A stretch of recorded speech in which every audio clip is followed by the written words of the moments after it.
بسم الله الرحمن الرحيم الحمد لله وكفى وسلام على عباده الذين اصطفى خصوصا على سيد الرسل وخاتم الأنبياء وعلى آله الأزكياء وأصحابه الأتقياء أما بعد فأعوذ بالله من الشيطان الرجيم بسم الله الرحمن الرحيم إذ تستغيثون ربكم فاستجاب لكم أني ممدكم بألف من الملائكة مردفين وما جعله الله إلا بشرى ولتطمئن قلوبكم وما النصر إلا من عند الله إن الله عزيز حكيم وقال الله تعالى سيهزم الجمع ويولون الدبر صدق الله العظيم. Last week we were discussing the second year after the Prophet ﷺ migrated from Makkah Mukarramah to Medina Munawwara, and in this discussion the main focus was on the build-up to the great incident that took place in the second year of Hijri. And the greatest incident that took place in this year, there were many incidents that took place, the beginning of the fasting, and we discussed this all last week. But the great incident that took place in this year was the Battle of Badr. We commonly hear the Battle of Badr, and everyone knows there was a great battle of Islam, and it was one of the first great battles, and the Prophet ﷺ took part in this battle, and this happened in the battle, and that happened in the battle, and the Muslims, they conquered the opposition in this battle. And we hear a lot. So this battle actually took place in the second year of Hijrah. We need to make sure we know this. And then the great battle after this, the Battle of Uhud, it followed the next year. And then after this, another great battle also followed. We'll discuss those when we get there, inshallah. But to keep in mind, so when we think of the second year Hijri, the first and the greatest incident that should come to our mind is the Battle of Badr. Because this was one of the first battles that took place. And the Sahaba that set off for this battle, the 313, if you remember, they actually left their houses without the intention to fight. Last week we discussed this, that they had no intention of fighting, so they had no weapons with them. They actually just left their houses to stop the caravan that was reaching Makkah Mukarramah. And the caravan that was to reach Makkah Mukarramah, that the money that would come, the funds that were to reach the people of Makkah Mukarramah through that caravan, were to be invested against the Muslims for battle. So the Muslims decided to stop that caravan from reaching Makkah Mukarramah, so therefore the battle wouldn't take place and the people wouldn't come and attack them. So when the Muslims set off to stop these people, we discussed this all last week. I'm giving a little recap so we have an idea where we are right now. So then Abu Sufyan, he was bringing the caravan from Syria to Makkah Mukarramah. He first of all had someone, when he found out that the Muslims were coming towards him to stop the caravan, the first thing he did was that he hired someone to take him from the point where he was at to Makkah Mukarramah in a totally different pathway where the Muslims would never have any idea where he was going from. So basically he hired a navigator to get him to Makkah Mukarramah safe and sound. And the second thing that he did was that he sent a messenger to Makkah Mukarramah to inform the people of Makkah that the Muslims were coming to stop their caravan from reaching Makkah Mukarramah.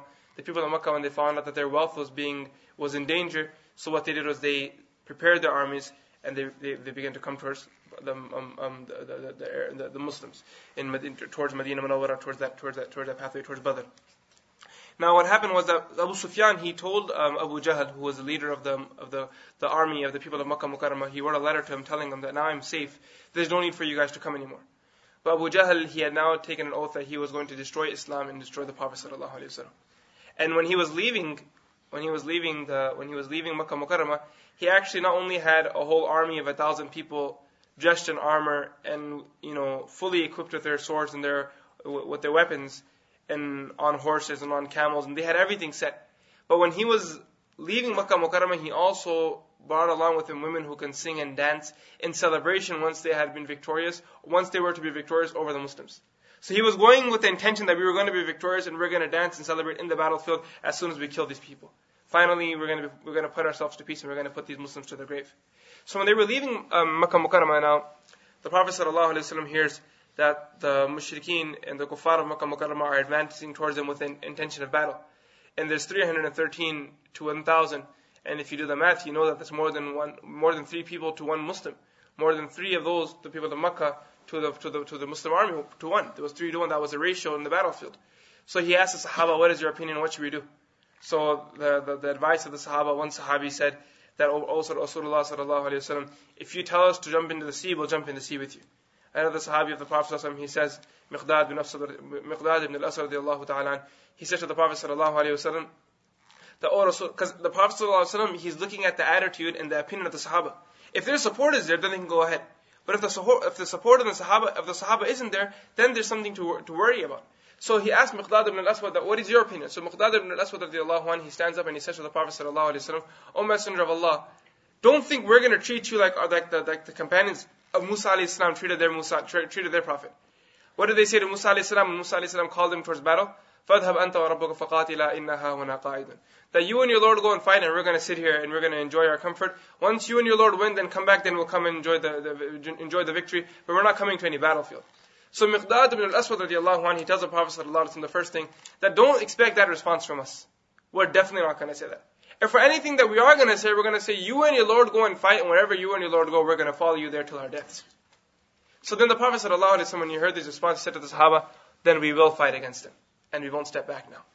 And the kuffar of Makkah Mukarramah, they arrived. And we know that when the Muslims, when they arrived, when they left Medina Munawwara, they arrived the battlefield and was without anything. They had no weaponry with them. They had hardly any of them had animal to ride on. And I mentioned the incident last week, how the Prophet ﷺ, the camel he arrived to the area of Badr on, he shared it with two other people.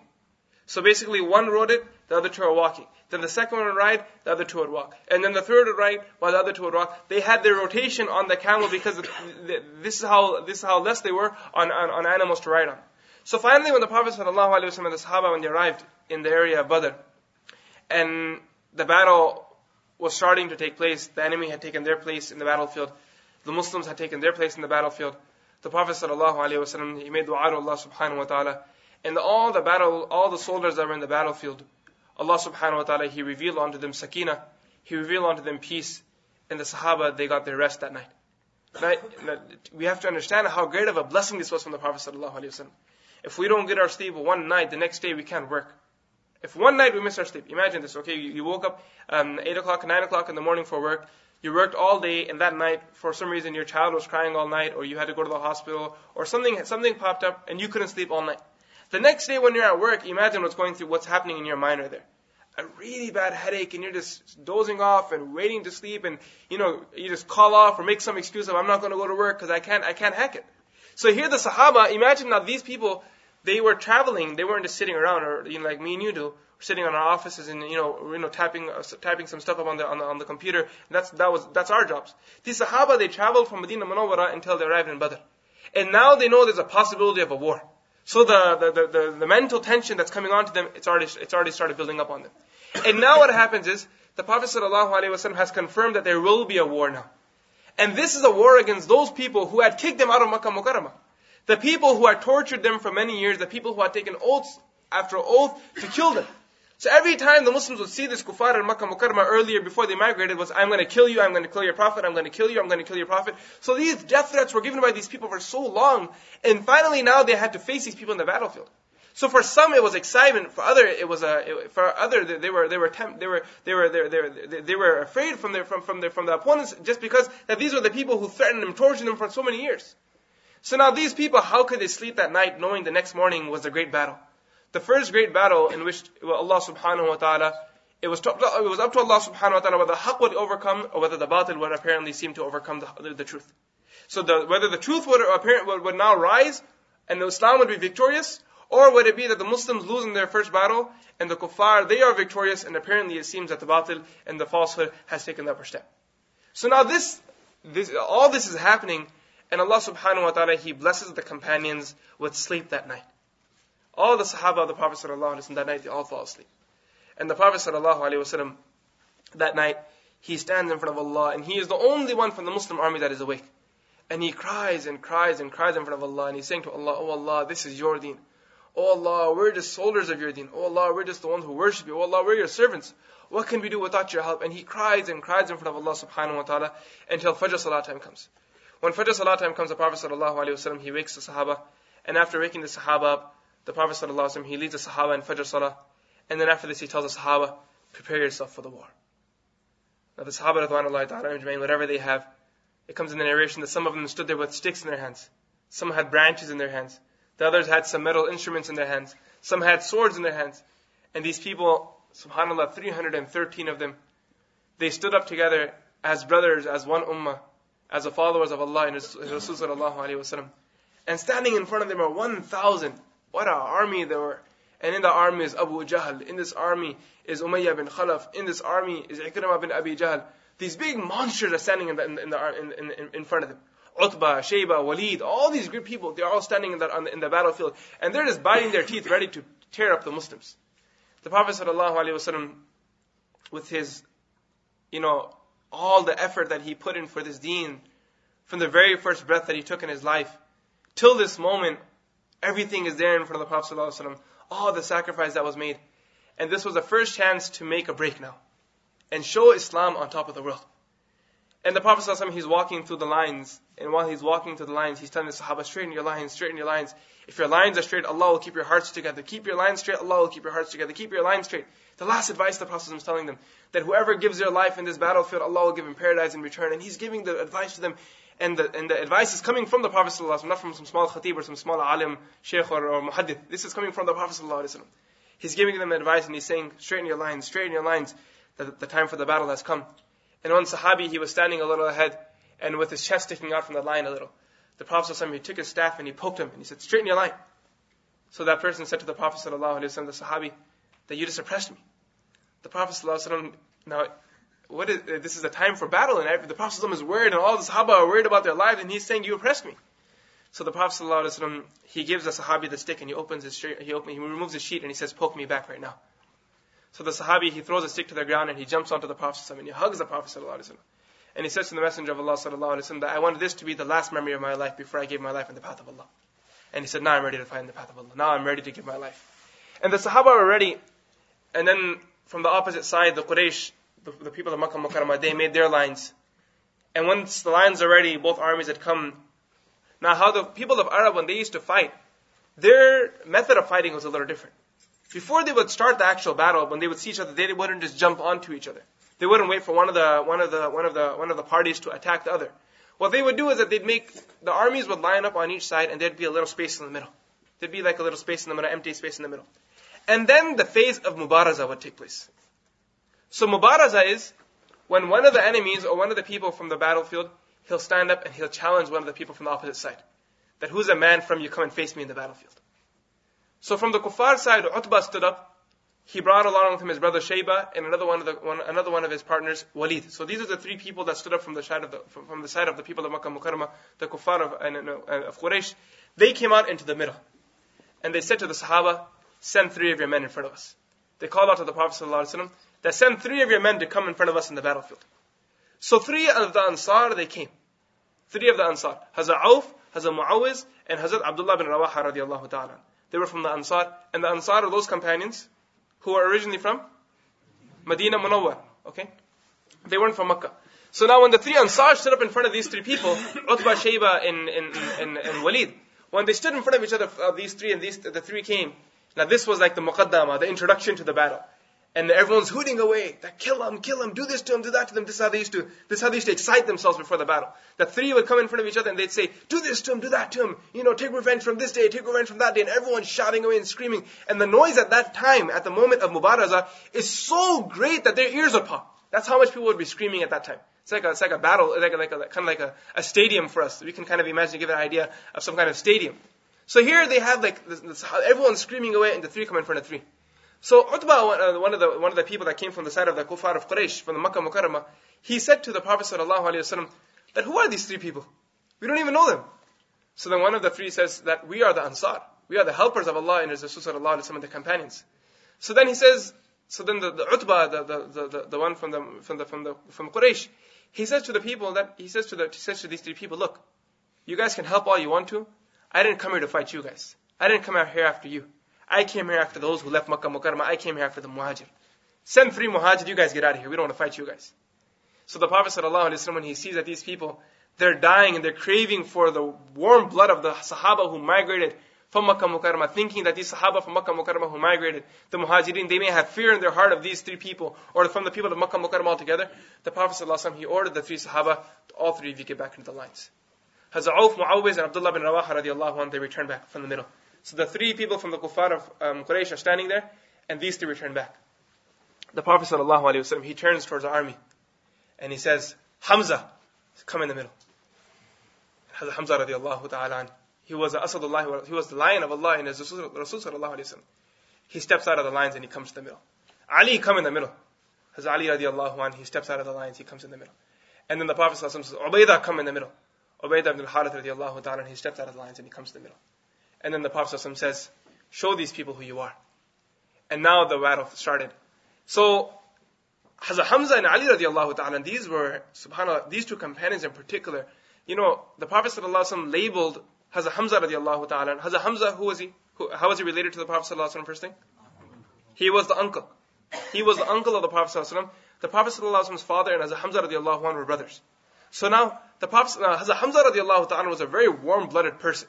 This person, the Prophet ﷺ labeled him as Asadullah wa Asad Rasuli, the lion of Allah in his Rasul sallallahu alayhi wa sallam. And he was a very, very strong, very brave individual.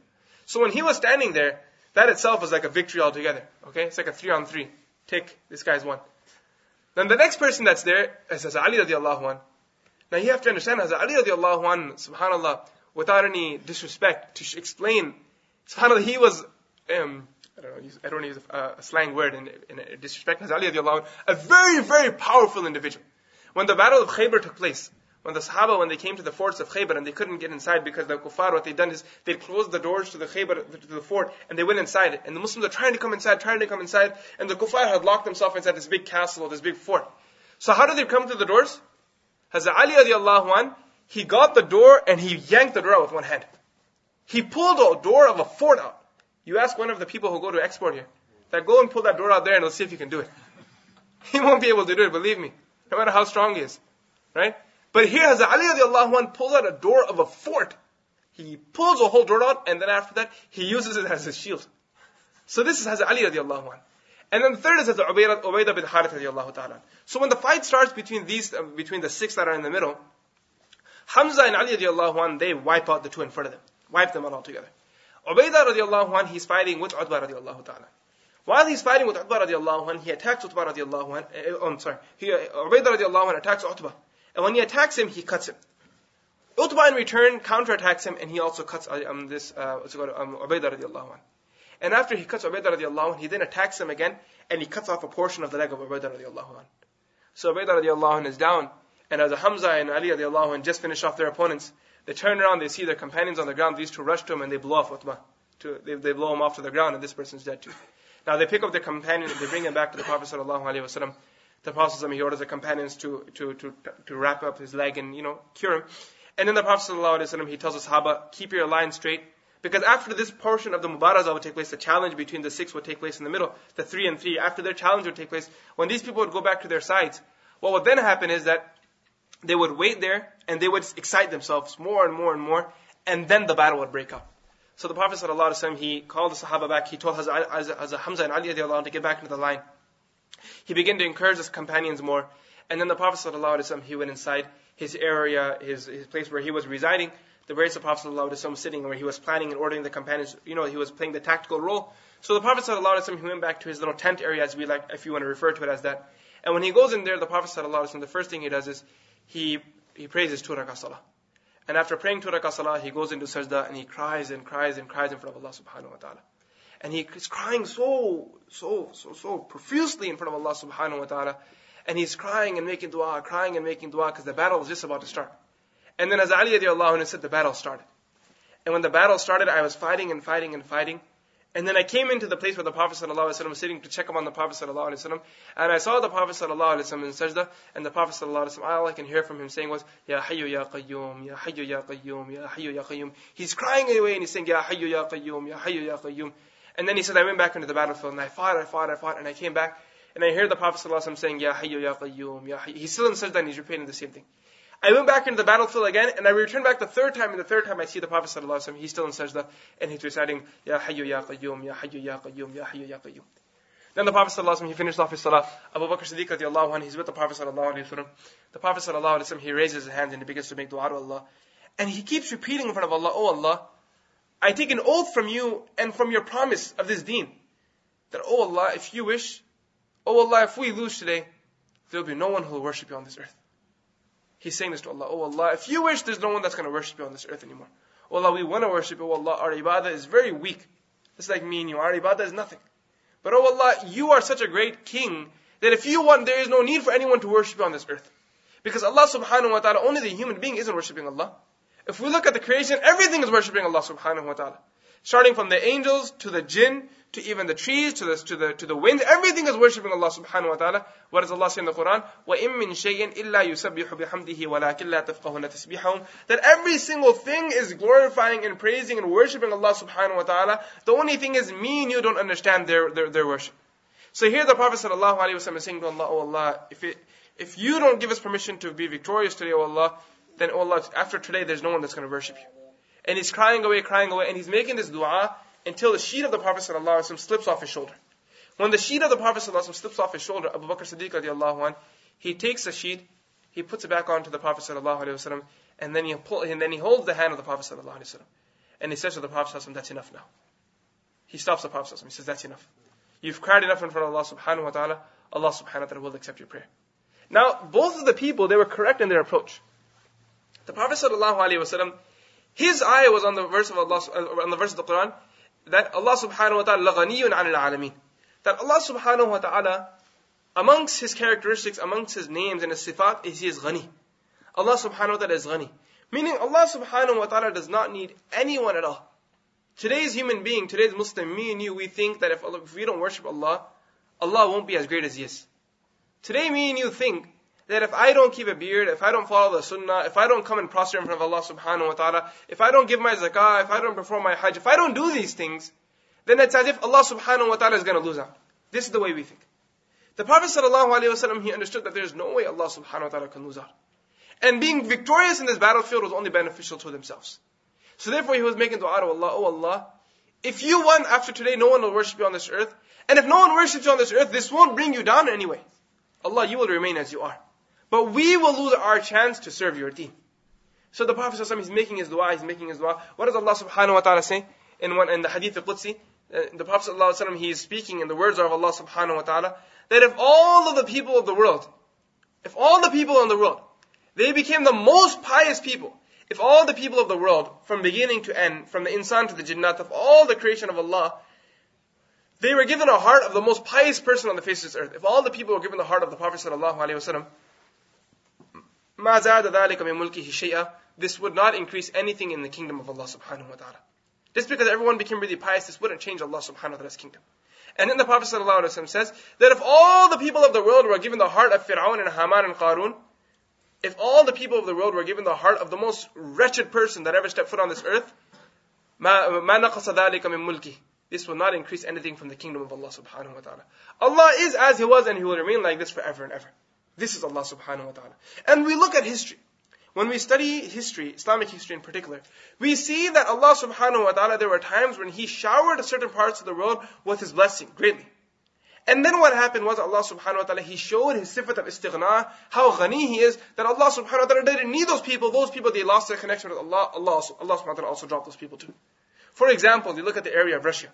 Just one example. There was one time where there wasn't a single person in the world who hadn't known Russia for its hadith. The great muhaddithin of the history, they came from Russia. Who can name one great muhaddith that came from Russia? Imam Bukhari rahmatullahi alayhi. He was from Bukhara, from the area of Russia.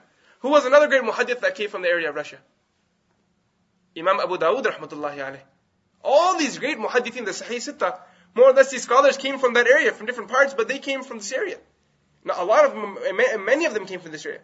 Imam Bukhari rahmatullahi alayhi, who hasn't heard of this name? And he comes from Bukhara. So these people, Bukhara, Samarkand, Sajistan, Tajikistan, from this area, so many muhaddithin came. There was a time when this place was the peak of Islamic knowledge. But then because the generations that followed didn't value the deen just as their predecessors had, Allah subhanahu wa ta'ala pulled the deen away from there and He passed it on to the next place of the world. And this deen, then the khidmat of deen was given to another place. And we look at Russia today, and today we find it difficult to find even a shade of what existed once upon a time, during the times of the muhaddithin, during the time of Imam Bukhari rahmatullahi alayhi, during the time of Imam Abu Dawud rahmatullahi alayhi. The same thing, when we look at Turkey, there was once a time where there was no one in the world who could compare with the scientists and the theologians of Turkey. The people of Turkey had such knowledge, and Allah subhanahu wa ta'ala had blessed them with such ta'ammuq and tabahur in deen. They were so deep in their deen that there was no example for it. The people in the world, they look up to Turkey because the scholars they had, because the muhaddithin they had, because the sufiyat they had there, because the fuqaha they had there, because the masajid they had there, because of the whole structure of Islam they had put together, the people of Turkey. But then the children that came, they did not value deen just as their predecessors had. Allah subhanahu wa ta'ala, He took away deen from there. Today when you go there, you may find deen, but not even a single percentage of what existed once upon a time, during the time when Islam was at its peak in Turkey. And Islam traveled and traveled and traveled, and any community that stopped valuing their deen the way they should have, Allah subhanahu wa ta'ala then pulled away the khidmat from them and gave it to another community. And then pulled away from them and gave it to another community. And then pulled it away from them and gave it to another community. Because Allah subhanahu wa ta'ala has a sifat of istighna. So the Prophet sallallahu alaihi wasallam, when he was making his dua, he had this in mind, that, oh Allah, we don't want you to show us your istighna, that you don't need us. Oh Allah, we need you. But Abu Bakr Siddiq radiallahu anhu, on the other hand, when he told the Prophet sallallahu alaihi wasallam to stop, his eyes were on the verse of the Quran, أَمَّنْ يُجِيبُ الْمُضْطَرَّ إِذَا دَعَاهُ وَيَكْشِفُ السُّوءَ وَيَجْعَلَكُمْ خُلَفَاءَ الْأَرْضِ أَإِلَهٌ مَعَ اللَّهِ. Allah subhanahu wa ta'ala says that, who is the one? In this verse of the Quran, Allah subhanahu wa ta'ala, He questions that, who is the one who accepts the prayer of the one who is in dire need? أَمَّنْ يُجِيبُ الْمُضْطَرَّ إِذَا دَعَاهُ. Who is the one who accepts the prayers of the one who is in the dire need? وَيَكْشِفُ السُّوءَ, and He removes away any difficulty from them. وَيَجْعَلَكُمْ خُلَفَاءَ الْأَرْضِ, and He makes you khulafa, the khalifa, the ones who have the nizam and the tartib and the intizam of this world going under you. Who is the one who did all this for you? Then Allah subhanahu wa ta'ala questions in this verse, أَإِلَهُ مَعَ اللَّهِ, is there any other Lord with Allah subhanahu wa ta'ala? Is there anyone other than Allah that can do all this? So Abu Bakr Siddiq radiallahu anhu, in his mind, he's thinking that now you've made your dua, leave it in the hands of Allah subhanahu wa ta'ala. The Prophet sallallahu alaihi wasallam, he finishes off the dua, he leaves the place where he was residing, he was sitting in, and he steps into the battlefield. When he steps into the battlefield, he recites the verse, سَيُهْزَمُ الْجَمْعُ وَيُوَلُّونَ الدُّبُرِ, that now Allah has accepted my prayer, and I know this for a fact. And now the enemy, they're going to be defeated, and they're going to turn around, and they're going to run.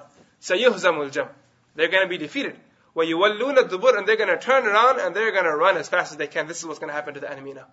And then Allah subhanahu wa ta'ala, He promised the Prophet sallallahu alaihi wasallam in the verse of the Quran that I recited in the beginning, that أَنِّي مُمِدُّكُمْ بِأَلْفٍ مِّنَ الْمَلَائِكَةِ مُرْدِفِينَ, that now Allah subhanahu wa ta'ala said, I'm going to help you in this battle through the Sahaba, and along with the Sahaba, Allah subhanahu wa ta'ala is now sending an army of angels to come into the battlefield and fight with the Sahaba, fight with the companions. Shoulder to shoulder, the angels were fighting away. First 1,000 angels revealed into the battlefield, and then 3,000 angels revealed into the battlefield. Now, once 3,000 angels are here, now compare the proportions again.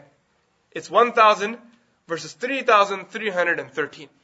And then Allah subhanahu wa ta'ala, He sends another backup and completes off the angels' army with 5,000. So now you have 5 angels to 1 kuffar of Quraysh. 1 kafir from the Quraysh. Now the proportion in the whole idea has swapped over, and now there's 5 angels to 1 person from the opposition. And along with them obviously were the 313 companions that were there. The Sahaba Ridwanullahi ta'ala majma'in, they say, one Sahabi, he says to his son, that he says to his companions, right, that I wish I can show you that day in the battle of Badr. I knew exactly where the angels were revealing, and as they revealed from the sky to that place, they were just rushing on the battlefield and blowing these people away one by one. And he says that we would take our swords, and we would just indicate that we were going to kill one person, just indicate it that way, and the angels were already there and he'd blow the person's head off. Allah subhanahu wa ta'ala, He trained the angels in warfare. فَضْرِبُوهُمْ فَوْقَ الْعَنَاقِ وَضْرِبُوهُمْ كُلَّ بَنَانٍ, that blow these people away. This is the way Allah subhanahu wa ta'ala, He trained these angels on how to kill the enemies of Allah subhanahu wa ta'ala. And the battle was taking place, and subhanallah, the war is at its peak. The Sahaba are fighting along with the Sahaba, the 5,000 angels that are fighting with them. And a very great war indeed it was. And there's 2 incidents I wanted to highlight that took place during the battle. First was the incident of Umayyah bin Khalaf. Umayyah bin Khalaf was one of the great enemies of Islam. And you've probably heard of this name, Umayyah bin Khalaf. Many of us have heard of this name, but we probably can't relate it to where we heard it. We've all heard of Umayyah bin Khalaf. Probably we've heard of it in many lectures. It's a familiar name. We've heard of it somehow or the other from some lecture. But we can't relate right now where we heard that name. Umayyah bin Khalaf, most of us, we must have heard of this person's name amongst the name of the peoples who tortured Bilal radiallahu anh. Whenever we hear the story of Bilal radiallahu anh, the person who used to torture him, his name was Umayyah bin Khalaf. So if we ever hear the story of any in lectures usually, and they're talking about the torturing of Bilal radiallahu anh, usually the one who was torturing Bilal radiallahu anh was Umayyah bin Khalaf.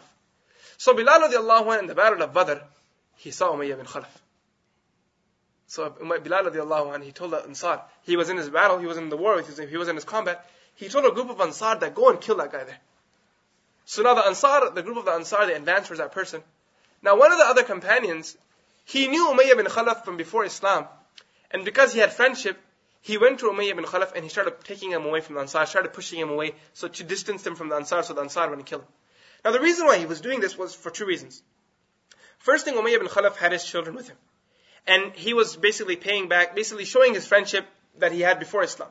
But the greater reason why he was stopping the Ansar and was hoping the Ansar wouldn't kill this person was because he was hoping that he could capture this person and take him back as a captive to the Muslim army, to the Muslim base. And then when this person would see the akhlaq of the Muslims, he would also accept Islam.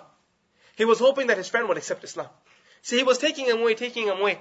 So Bilal radiallahu anh realized that the companion is trying to save, that this one companion is trying to, be a barrier between the Ansar and Umayyah bin Khalaf. So then Bilal radiallahu anh, the second time he tells the Ansar that don't leave that guy, you better kill him. So then the Ansar when they come towards this person, the companion that was with Umayyah bin Khalaf, he pushes his sons forward. He said, go and find those people, let me take your father away. So the Ansar, they come to the sons and they blow the sons away. And then finally, when they come to that person, Umayyah bin Khalaf, they also kill Umayyah bin Khalaf. He was also lied down on the ground and he also was killed in this battle. The second great incident that took place in this battlefield was the killing of Abu Jahl. We've all heard of the story, Abu Jahl, how he was killed in the battle of Badr. Because Abu Jahl, the Prophet ﷺ and the Sahaba, they referred to him as the Fir'aun of this ummah. Fir'aun of this ummah. He was the great oppressor. He had done such things to the Prophet ﷺ that there were no examples and no one could compare to the oppression that he had done on the Prophet ﷺ. Physical oppression, verbal oppression, hitting the Prophet ﷺ, putting filth on the Prophet ﷺ. So now what happened was that when the battle of Badr was taking place, when the lines were being made, Abdurrahman bin Auf radiallahu anh, he was standing there. And he was worried and nervous himself that this great battle is going to take place. So he's thinking to himself that only if I have two strong guys on my side, I'm set. If I have any trouble, I just tell this guy, take care of this guy. If I have some more trouble, I tell the other guy on my side, on my left, that you take care of this guy, and the three of us will fight together, and we'll feel more. We can support each other, and we'll be victorious. At least we won't die in the battle. So now he's waiting for two other people to be strong on his team. When we have our basketball teams, we look for strong players. Then in case I slip, in case I make a mistake, I rely on him. I could just, if three guys come to me, I give him the ball, he'll take care of the play. Because I have strong players on my team. So here, this Abdurrahman bin Auf radiallahu anh is thinking that I need two strong guys next to me. So when the lines are made, he's nervous. He looks to his right, and far away from a strong guy, he sees a small kid there. Then he looks to his left, and he sees another small kid there. Now he has two kids standing next to him. Now he was hoping that he'd have two strong men next to him, but he sees that he has two kids next to him. And these two kids, now he's thinking, oh my God, I was thinking of relying on the two guys next to me. Now these two are going to rely on me. I have the pressure of three people. I already had to fight three people in the opposition. Now I have to fight their three too. Now I have 9 people to fight. So Abdurrahman bin Auf radiallahu anh thinking, Wallahu musta'an, is in the hands of Allah. Let Allah do what He wishes. Now one of the young child, Mu'adh and Mu'awwidh, these were the two children that were on his side. They were the children of the Sahabi of the Prophet ﷺ, whose name was Afra. Hazrat Afra radiallahu anha, she has one unique merit that no other companion of the Prophet ﷺ ever had. The unique thing their mother had was that she had 2 husbands. From the first husband, she had 3 children. From her second husband, she had 4 children. Her 7 children had accepted Islam, and she was the only lady who had 7 sons fighting in the Battle of Badr. She was the only lady who had 7 sons fighting in the Battle of Badr. 2 of which were standing on the sides of Abdurrahman bin Auf radiallahu ta'ala. So one of them, he pokes this Abdurrahman bin Auf radiallahu in his shoulder, in his elbow. He's so small that he's poking him in his elbow. Cha, oh uncle, I have something to ask you. So Abdurrahman bin Auf radiallahu is thinking, I already have to take care of your 3, now you're pesting me. So what do you want? He says, can you point out to me Abu Jahl, please? So Abdurrahman bin Auf radiallahu is thinking that, what are you going to do with Abu? If I do point him out, what are you going to do? So he says, I heard he says bad things about the Prophet ﷺ. So I've made an intention that once our shadows meet, our shadows won't part without either of us being dead on the ground. Once our shadows meet, what a way of expressing your feelings. Once our shadows meet, they won't part until one of us is lying dead on the ground. So Abdurrahman bin Auf radiallahu says, okay, I'll show him to you when I see him in the battlefield. Now he's focusing again onto what he has ahead of him. When he gets another poke in his other elbow, what do you want? Oh uncle, I have a question. Yes, what do you want? Can you point out Abu Jahl to me? He says, why do you want to know Abu Jahl? He goes, what are you going to do if you see him? He goes, I heard he swears at the Prophet ﷺ, he does bad things to the Prophet ﷺ. When I see him, I'm going to kill him. Now Abu Jahl was a beast. You know, he was like the equivalent to Umar radiallahu anh. He was a very, very, very bulky and strong person. Very strong person Abu Jahl was. And he was one of the leaders of Quraysh too.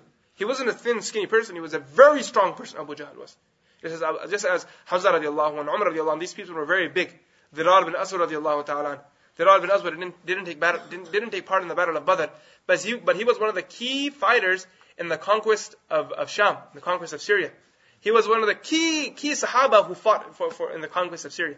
Hazrat Dirar bin Aswad radiallahu anh, describing him, just to explain how strong and how powerful these companions were, they say his forearm was the size of a normal man's thighs. So everyone sitting here, just look at your thigh for a moment, imagine that being your forearm. Sarmad is in shock.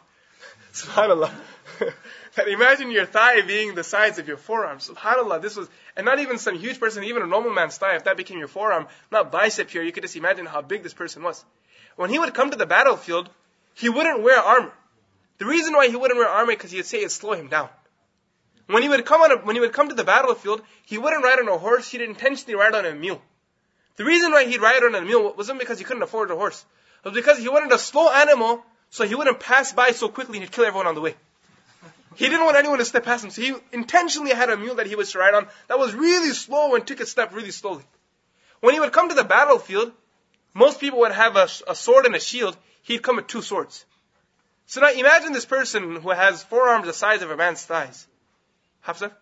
And then he has 2 swords in his hands. And then he's on a mule and he has a bare chest standing there in the battlefield. So this was Dirar bin Aswad. He was one of the key companions who actually fought in conquering along with Khalid bin Walid radiallahu anh and the other companions in conquering Syria. So Abu Jahl was a very, very strong individual. So now these two young children, they tell Abdurrahman bin Auf radiallahu anh that when you see him, tell us, point him out to us. So now what happens is they're fighting away, the battle starts, and they're in the middle of the battle. When Abdurrahman bin Auf radiallahu anh, he spots out Abu Jahl. When he spots out Abu Jahl, he tells the young children, there's your goal, go and get him. So these 2 young kids, small kids, they were running towards this Abu Jahl. So these young 2 children, when they go towards Abu Jahl, they see Abu Jahl now and they advance towards Abu Jahl. When they're running towards Abu Jahl, one catches his eye, the other attacks his leg and breaks his leg and pushes him off his animal.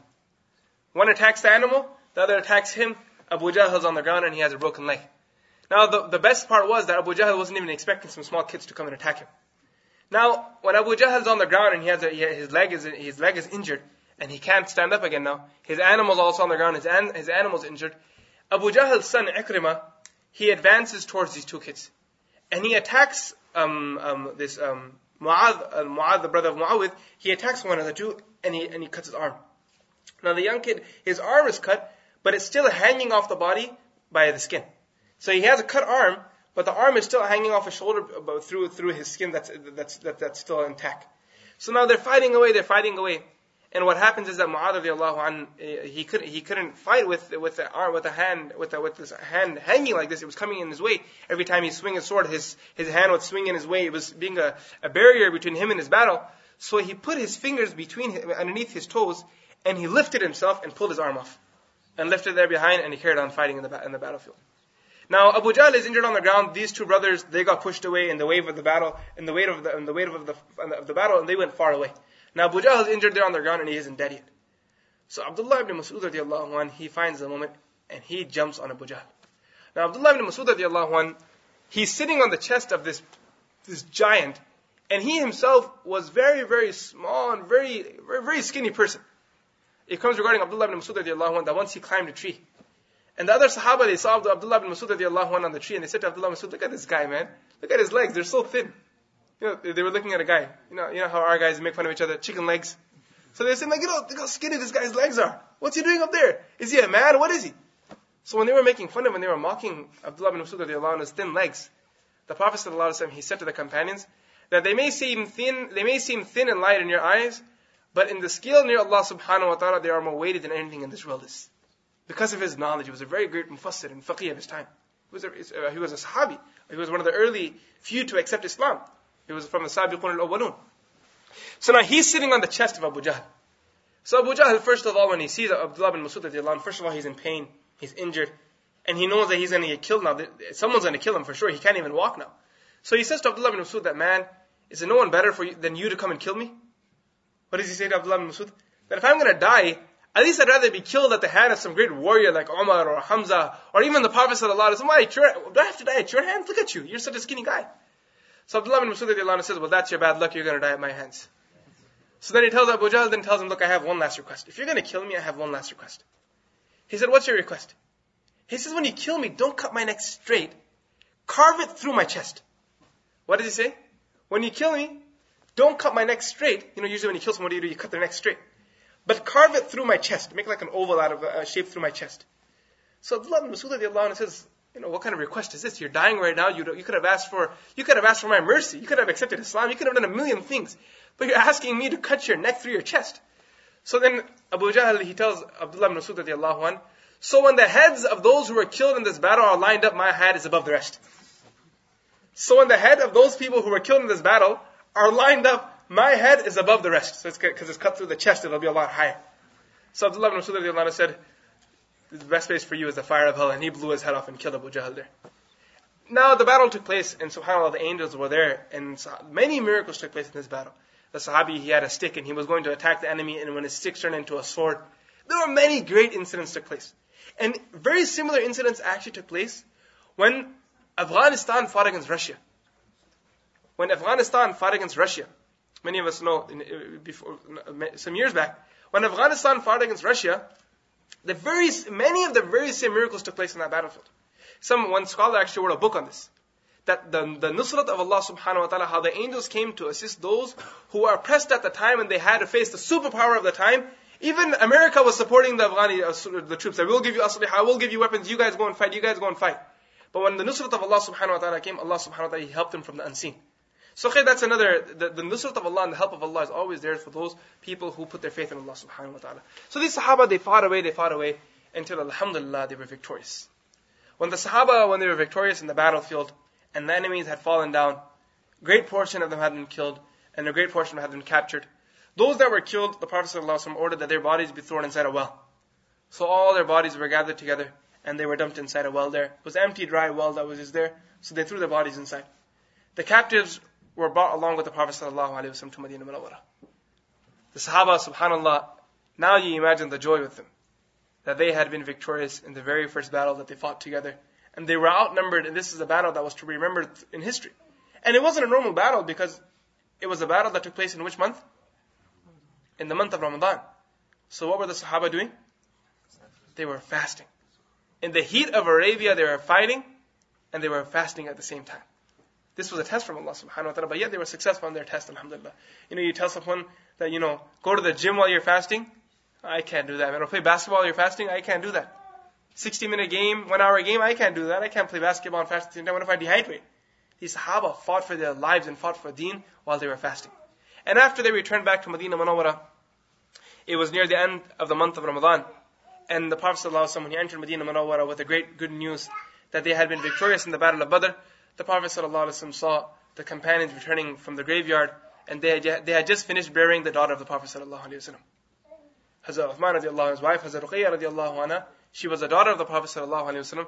She passed away, and they had just finished burying her there.